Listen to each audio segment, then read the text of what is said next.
There's more empirical evidence, of course, for the devil being at work in the cosmos. A lady on her way out who just asked me a question that comes up often: what about Aquinas' fifth proof? Where's the first cause? How can you do without a first cause? And I said what I think, which is that this has become, given what we now know and how far we've been able to evolve the argument, a sort of late-night squabble for sophomores, frankly, Aquinas, because it only gives you a sterile infinite regression. Where did the first cause of the first cause come from, then? The argument from design gives you the same problem. Who designed the designer? But there's an interesting wrinkle in the argument. You're also supposed to believe in, if you accept this theology, you're supposed to believe in the evil one, in the existence of Satan. Well, where's the first cause of that? It has to be God, presumably.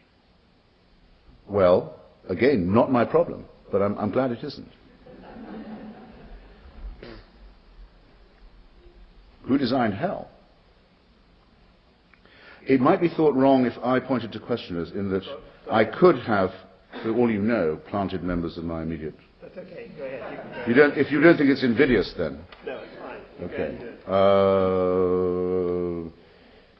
For Dr. Peters, had his hand up. I would love to go, but I think I'm still under the rule of my... Right. Over here. Very well. You see, I didn't... Over here. This is where it should be. Right. I noticed you made reference in your future religion essay about like the Hitchens and Disneyland, I think it was. What is that? Where does that come into play? It's the idea of transcendence and infinity, and the possibility of it being like God above God or beyond grasping, metaphysical. Yes. The gentleman asked me, taking me up on a phrase I don't remember as well as I might, actually, but never mind, from my essay in Daedalus, about the sort of Chilichian Disneyland, the transcendent, the infinite, the unknowable. Well, if that's what you think about it, don't claim to know what it's like, would be my argument. Ask yourself, is the universe finite or infinite? You don't know. There's no way of finding out. Which is the most impressive idea? Which would overawe you the most? That it's eventually going to come to some kind of end, or that it can't possibly end? Well, fortunately, as mammals, we are constructed in such a way as that we cannot understand that question. The late Professor Haldane, I believe it was, who's a very important scientist of the last century, said that I think I'm right, it was Haldane, said that the universe is not only queerer than we suppose, it's queerer than we can suppose. That seems to me to be a settled conclusion. Therefore, do not for a moment trust anyone who says that he knows what the design is or what the plan might be. Those people must be wrong. You can start by excluding anyone who makes a claim of that sort. And it hugely simplifies matters once you have. Unless you remember the story of the Buddhist and the hot dog vendor. You don't remember it. The Buddhist goes to the hot dog vendor and says, what does he say? Make me one with everything. Aha, that's not it. The Buddhist only has $10 on him, so he hands it to the hot dog vendor, receives a slathered hot dog, and no more. He stands right up and says, what about my change? Hot dog vendor says, change comes only from within. The essence of the all is the Godhead of the true. Make us all one with the absolute. This is piffle. The people who talk it are simply trying to dull their own senses into a nirvana where there will be no pain, no conflict, no anxiety, just reconciliation and love and beauty. Can you picture anything more horrible than that? The death of the mind is what they have stored up for you. Well, your call. I wouldn't go near it. Right over here. There's a question right over here. Over here. Ma'am.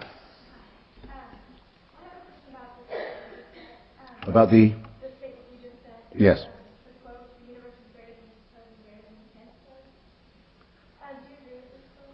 No, I didn't say he, the literal word. This was a time when the word queer simply meant strange or bizarre.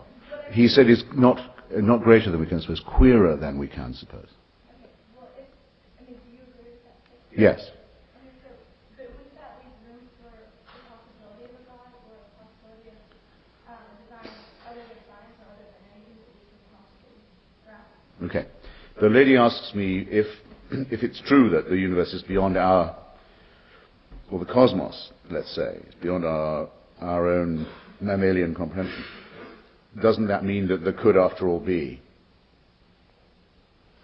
a God, or a prime mover, or a first cause? Not in the sense in which theology intends us to deduce a God from. No, it could not. Clearly it could not, because the argument used to be, well, obviously someone must have created this system, because here we have the Earth at the center of the universe, the moon going around it, then the sun going around it, then heaven, and below that hell. Obviously, and particularly the church at the middle. That was the belief until a very, very short time ago. Hence the resistance to the whole idea of the investigation of the motions of the universe, even of the planets or the stars, because religion is a form of solipsism. It pretends to say that we should all sacrifice ourselves and be abject to the Creator. But it's not as modest as it sounds. There's a trap in that. It also says it's all about you and me. He has a plan for me, for you. So hence my rejection of, as with the Mother Teresa case, of people who you see sometimes scuttling around in Rome, for example, or Jerusalem, or actually anywhere else. They slightly shove you off the pavement and they say, sorry, I can't wait, don't mind me, I'm just very modestly on an errand for God. I don't find this modest at all. I find it the height of arrogance and conceit and vanity and false modesty. They can't possibly know that, and that if they claim to, they cannot have deduced it from the operations of the universe, which appear to have been caused by a gigantic explosion, which will also finish it off. And that we are fairly sure of now. If that's the design, what need of monks and rabbis? And if the design, if this is done in God's image, what Moloch or random dice player could this be? So the more you contrast the two things, the more it's impossible to derive divine authority from the extraordinary variety and majesty of the cosmos.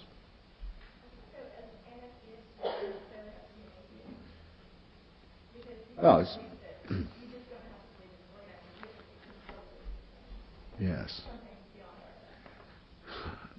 I was slightly afraid you would ask this. I'll rephrase it. The lady calls me up on this.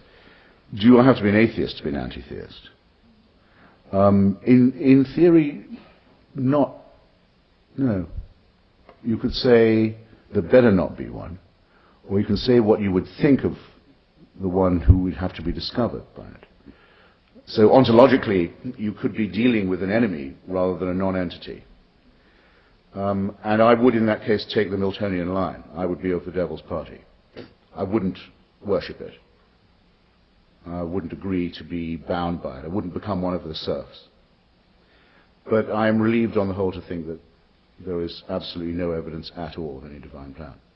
And certainly not a divine plan that has me or you or any of us in mind. There might have been a first cause. It's been argued by some ancient religious arguers, actually. It could be that the machinery was set in motion by some designer and then abandoned. Doesn't care what happens afterwards. He doesn't notice what happens to every sparrow that falls in the street. He doesn't mind whether you get divorced or you have a homosexual relationship or anything of that kind. Couldn't be bothered with anything so minuscule. So that's also, in other words, one can return this question to the believers. Couldn't you find yourself stuck with a God who would be hateful to you? Yes, you could. With God, all things are possible. Right over here. stand up.